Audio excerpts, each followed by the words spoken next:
Баршаңызға сәлем, есімім Салтанат, менің каналыма қош келдіңіздер. Бүгінгі видеода құлпынайды қайнатпаймыз, қатырмаймыз, бірақ бір жыл бойы балғын етіп сақтайтын әдісті көрсетемін. Бұл әдіс үшін құлпынайы балғын болу керек, жаңа терілген болса тіптен керемет. Ешқай жері орылмаған, бүлінбеген, тіпті сәл қаттылау құлпынайларды қолдансаңыз болады.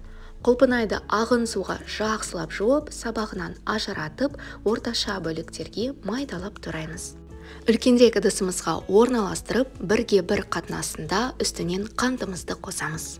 Бір араластырып аламыз. Каналыма тіркеліп, видеоға лайк басып, пікір қалдырыңыз, қазақша контентті қолдауыңызды сұраймын. Бетін жауып, жарты сағатқа қалдырамыз.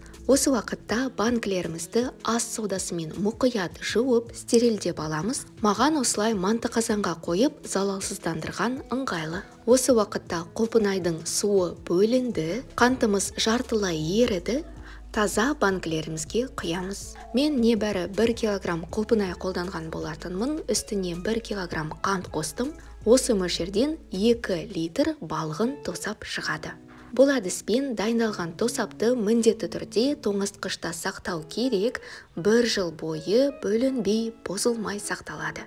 Қайнатылған классикалық тосаппен салыстырғанда бұл тосаптың дәмі, құлпынайдың иісі аңқып керемет болады. Пайдасы да көбірек, күн суығанда шайға қосып немесе морс дайындауға болады.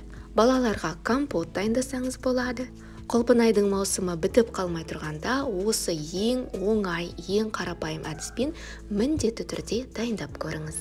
Тосабымыздың үстінен 1 ас қасық қантымызды қосамыз. Банкамыздың қақпағын әдеттегідей суға қайнатып, стерилдеп аламыз, бұрап жабамыз. Міндетті түрде тоңазытқышта сақтаймыз. Видео пайдалы болса, лайк басып пікір қалдырыңыз, каналға тіркеліңіз. Дастарханыңыздан дәм үзілмесін. Амандықта, жақсылықта, жаңа видеоларда жүздескенше.